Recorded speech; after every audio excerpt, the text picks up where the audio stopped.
Once upon a time, in the gritty streets of Kingston, Jamaica, a tale of crime and power unfolded like a suspenseful drama.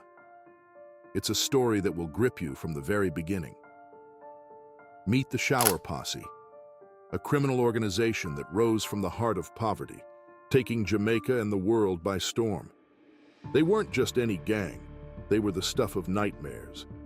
Their criminal empire stretched across oceans, finding roots in Miami, New York, and even London.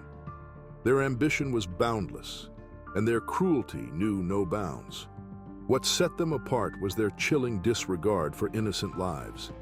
The streets bear witness to their ruthless reign as they unleashed firepower that shook the very foundations of society. In the heart of Jamaica, a criminal empire known as the Shower Posse emerged under the shrewd leadership of Lester Coke and his son, Christopher Coke. Their influence extended across 2 generations, intricately linked with high-ranking politicians and the underbelly of society. But here's the twist. The gang's notoriety surpassed even that of the politicians who had once been their allies. It was a powder keg waiting to explode, and explode it did. The clash between the government and the quasi-sovereign entity established by the Shower Posse in Kingston was nothing short of epic. The nation witnessed the mightiest mobilization of the Jamaican army in its history, as law and order squared off against the formidable gang. It was a battle of titanic proportions, one that would seal the fate of not just the Shower Posse, but also the resignation of the country's prime minister. Then there is a case of Central Intelligence Agency, operating in the heart of the intense Cold War era. Rumors abound about their possible hand in arming the gang, and this layer of intrigue adds a whole new twist to our already complex narrative. And if you think that's the pinnacle of the intrigue, just wait, because the plot takes a dramatic turn with whispers of Lester Coke's involvement in a daring assassination attempt on the reggae legend Bob Marley. Though they are whispers, but whispers that seems to have spread out like wildfire. Lester Lloyd Coke, born in the year 1947, carried a heavy shroud of notoriety from his earliest days. But his life story is no ordinary tale. It's a captivating epic one that'll whisk you away. Fast forward to 1966, a year teeming with extraordinary events. While the world was in awe of Ethiopian Emperor Haile Selassie's visit to Jamaica, some believed he was a god. But in the gritty streets of Kingston, a different kind of drama was unfolding. Imagine young Lester Coke, a 19-year-old apprentice locksmith, suddenly thrown into a heart-stopping ordeal. 6 bullets tore through his chest, leaving him wounded and abandoned in a harsh gutter. That same year, when the emperor graced the island, Lester's journey from that dire gutter to the corridors of life-saving medicine was nothing short of a miracle. He was rushed to a hospital in Tivoli Gardens, a new housing development backed by the Jamaica Labour Party. It was there that his life was saved by the skilled hands of dedicated doctors. When Lester emerged from that hospital, he was a changed man. The crucible of his near-death experience had molded him into a fervent supporter of the JLP. Suddenly, his once loyal friends, who had been loyal to the People's National Party, found themselves on the opposite side of the political divide. The birth of Tivoli Gardens and its enigmatic architect, JLP politician Edward Seaga, is a tale of political chess and ambition. Seaga had dismantled a Rastafarian shantytown called Bacco Wall to make way for this housing project. It was meant to offer shelter to those in dire need, but beneath its exterior, it concealed a grand scheme to redraw Kingston's political landscape in favor of the JLP. Tivoli Gardens marked the dawn of Jamaica's first garrison community. In retaliation, the People's National Party constructed their own fortified strongholds, filling them with devoted supporters, mirroring the tactics of their political rivals. The origins of the Shower Posse can be traced back to a time when they bore the name of the Phoenix Gang. Led by Claude Massop and his right-hand man, Carl Bia Mitchell, this formidable group was not unfamiliar with controversy. Mitchell's name was embroiled in the 1976 assassination attempt on the iconic Bob Marley, as recounted in Timothy White's best-selling Marley biography, Catch a Fire. White's speculation suggested a shadowy connection between Mitchell and the CIA, who might have orchestrated the attack. Two vehicles filled with gunmen unleashed a hail of bullets upon Marley's Hope Road residence, leaving the reggae legend wounded, along with two others. The fascinating twist in the tale was that Marley, hailing from the PNP stronghold of Trench Town, confided in his close associates that he had glimpsed Lester Coke lurking in his backyard just before the assault. The legend of Lester Coke continued to intertwine with the most iconic chapters of Jamaica's history. In the annals of Jamaican history, one man named Claude Massop secured his place in the limelight through an unexpected act of peacemaking.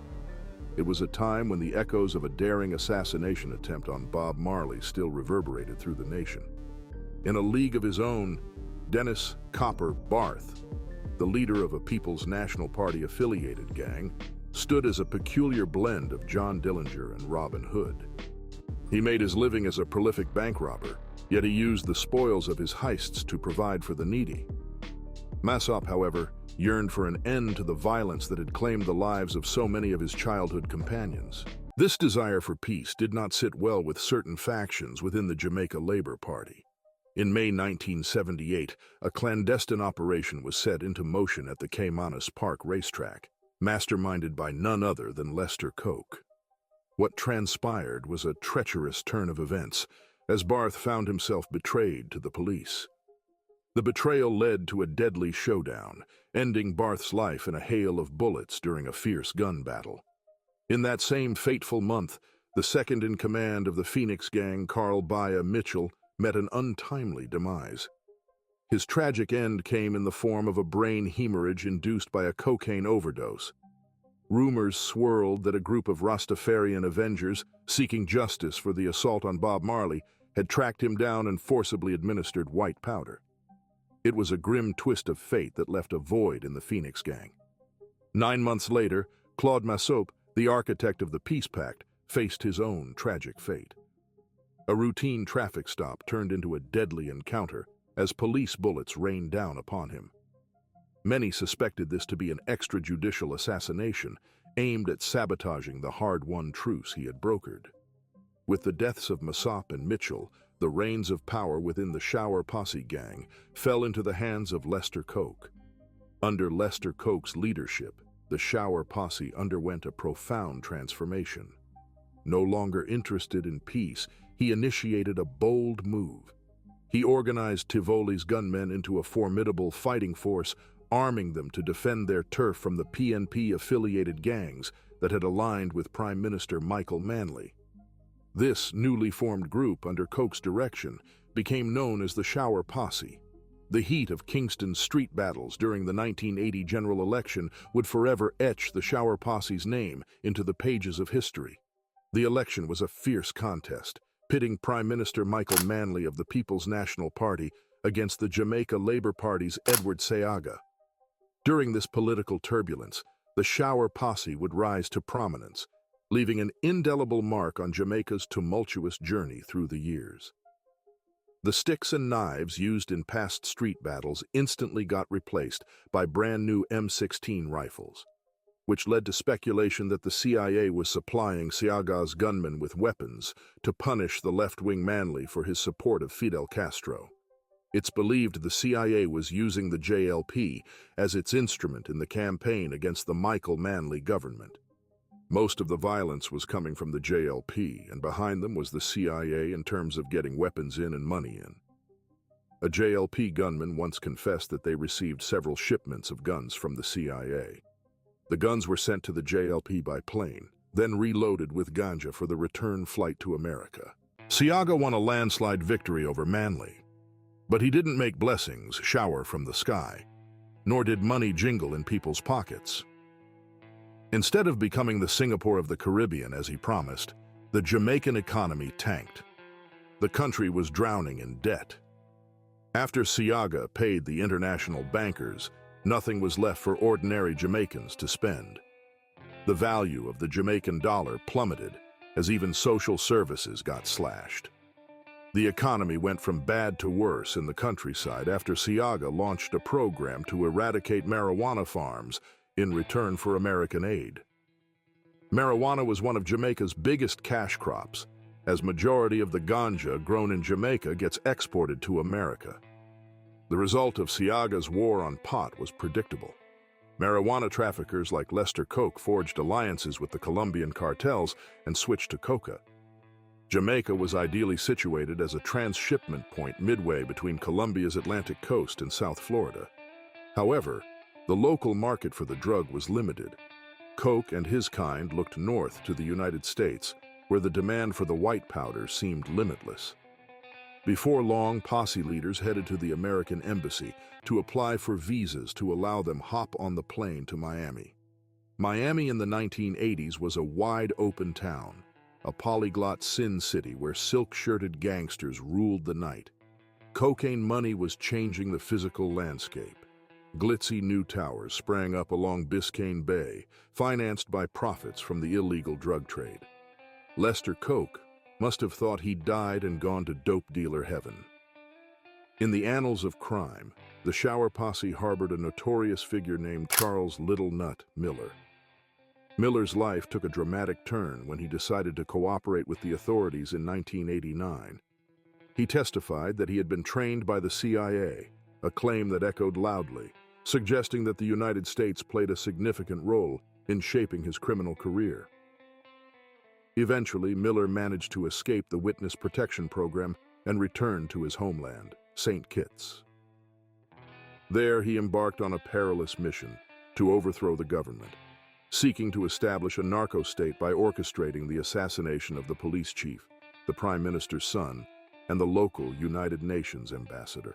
Vivian Blake, a key figure within the Shower Posse, was the mastermind behind the organization's criminal operations. He recognized the immense profit potential in the American drug market while visiting New York as part of a cricket exhibition. Deciding to stay, Blake joined forces with Lester Coke, whose influence and muscle complemented Blake's business acumen. This partnership enabled the Shower Posse to aggressively expand its operations into the Miami white powder trade. Their reach extended up the East Coast to cities like Washington and New York, and even into the Midwest, introducing crack to places like Kansas City. The Shower Posse's criminal empire extended to distant cities, including Anchorage, Alaska, and Toronto, leaving a trail of gun violence wherever they went. In 1985, the Shower Posse committed a heinous act when they opened fire at a crowded reggae event held at the Firemen's Benevolent Hall in Fort Lauderdale. 3 partygoers were wounded, and the DJ, who was aligned with the Shower Posse's rival gang, the Spangler Posse, lost his life. That summer, another violent confrontation erupted at a picnic in suburban Oakland, New Jersey, where Shower Posse shooters engaged in a deadly gun battle with members of the Spanglers. Tragically, they slayed 3 individuals and wounded 23. During the same year, the Shower Posse targeted a friendly soccer match in Bunch Park, north of Miami, missing their primary target but taking the life of the rising professional soccer star, Colin Fowles. One of the most infamous shootouts involving the Shower Posse occurred in 1992 at a Miami restaurant named Taste of the Islands. Just before 4 a.m., chaos erupted as 4 Shower Posse shooters emerged from the bathroom and sprayed the dance floor with automatic weapons. Partygoers scrambled for cover under tables, and wounded patrons stumbled into the parking lot, where some succumbed to their injuries. In the wake of the violence, one young man, his white t-shirt soaked in blood, lost his life in the bushes bordering the parking lot. A 17-year-old girl celebrating her birthday tragically passed away in her sister's arms. The senseless act left 4 individuals dead and 17 wounded. The catalyst for this brutal violence was a trivial argument between a Shower Posse member and a rival gangster over the paternity of a child. The rapid expansion of the Shower Posse was a result of their extreme violence even causing fear among African-American dealers. Lester Coke's name first came to the attention of authorities in a fugitive investigative strike team meeting held in Miami in late 1984. FIST was a multi-agency effort led by the U.S. Marshals to apprehend violent fugitives, and it was in this context that the Shower Posse's influence became known. In a story that reads like a detective novel, Carter and Dougherty, two dedicated law enforcement officers, embarked on a mission to apprehend hundreds of fugitives. Their clever plot involved sending letters to these fugitives, falsely promising them free tickets to a rock concert. As the fugitives eagerly arrived to claim their tickets, they were met with a surprise arrest. Lester Coke, the leader of the Shower Posse, wasn't spared from the operation. A wanted poster circulated the community and the city, calling for assistance in locating him as he was sought in connection with the Rama homicides back in Jamaica. Dougherty, a tenacious Irish-American cop with slicked-back hair, teamed up with his partner Carter, a caffeine-fueled investigator who had recently transferred from narcotics. Known for their unwavering dedication, these two detectives were the ones you could count on for relentless work, often working grueling 24-hour shifts without sleep or overtime pay. Their encounter with Lester Coke's name came shortly after the fugitive investigative strike team meeting, as they were staking out a fugitive in North Miami. An unexpected radio call led them to a suspicious white van with 5 occupants. In a routine check, one of the men presented a Florida driver's license bearing the name Jim Brown. With no evidence of illegal substances or weapons in the vehicle, Carter and Dougherty had no choice but to let them go. It was only after returning to the office that they realized Jim Brown was Lester Coke. Frustrated by the missed opportunity, they resolved to build a comprehensive profile of the Shower Posse, piecing together information from license plate numbers, photographs, and connecting the dots on their investigation board. Their relentless investigation unveiled the Shower Posse's narcotics importation methods. Unlike the large-scale operations of the Colombian cartels, the Shower Posse adopted a different approach, smuggling smaller but more frequent loads of narcotics into the United States.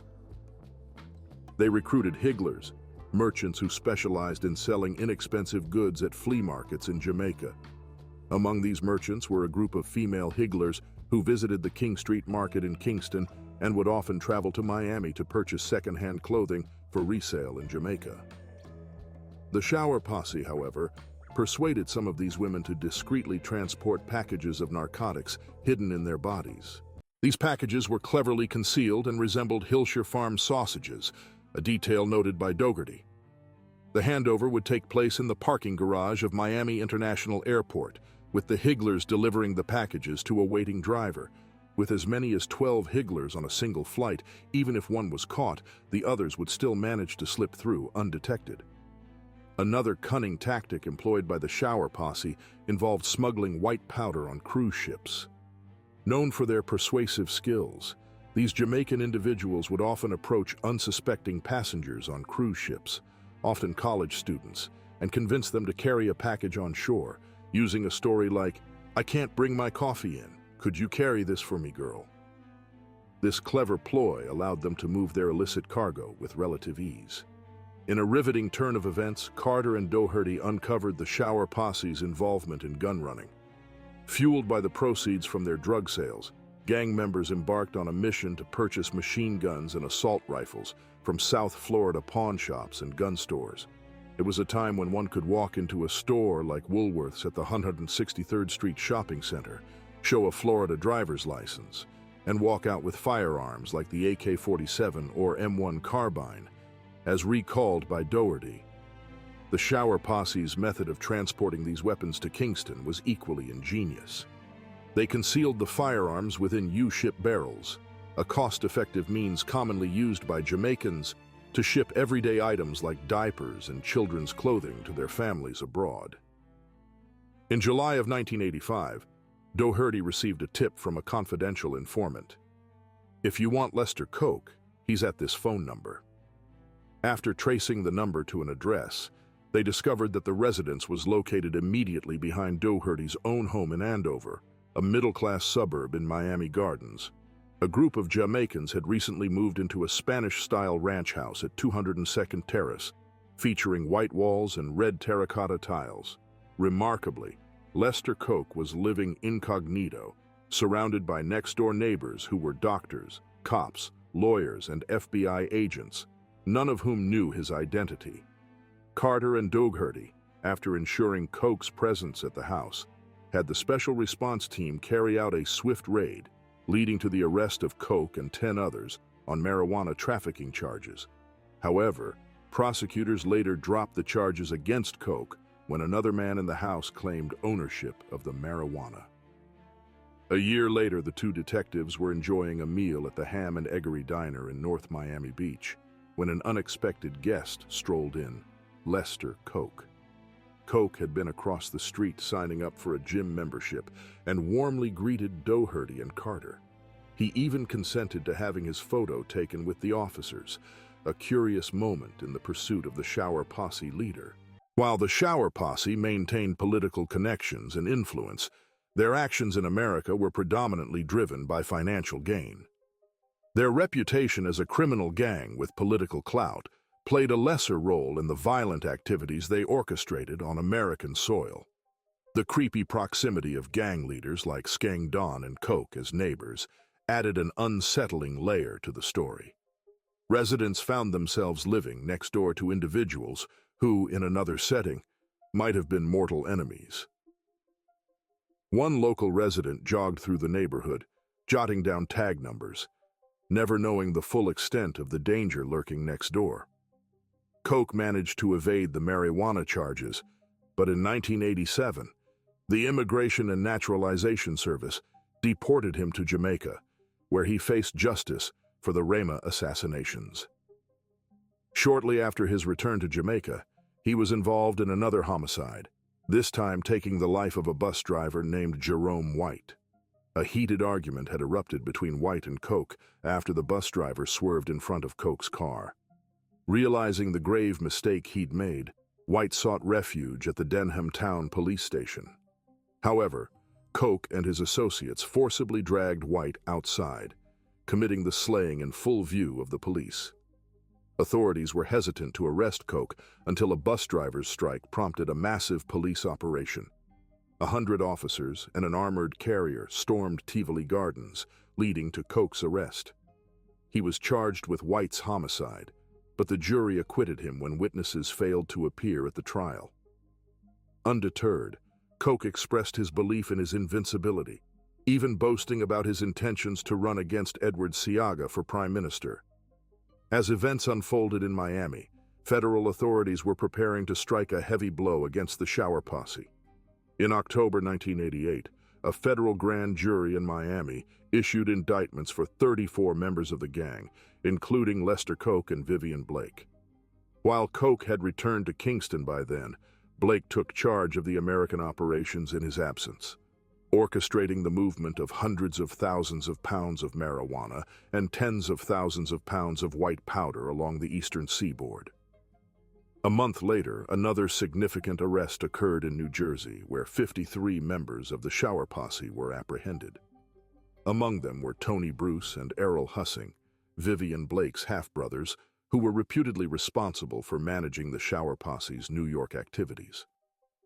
However, Blake managed to evade the federal authorities' dragnet by discreetly boarding a cruise ship at the port of Miami, heading for the Jamaican tourist town of Ocho Rios.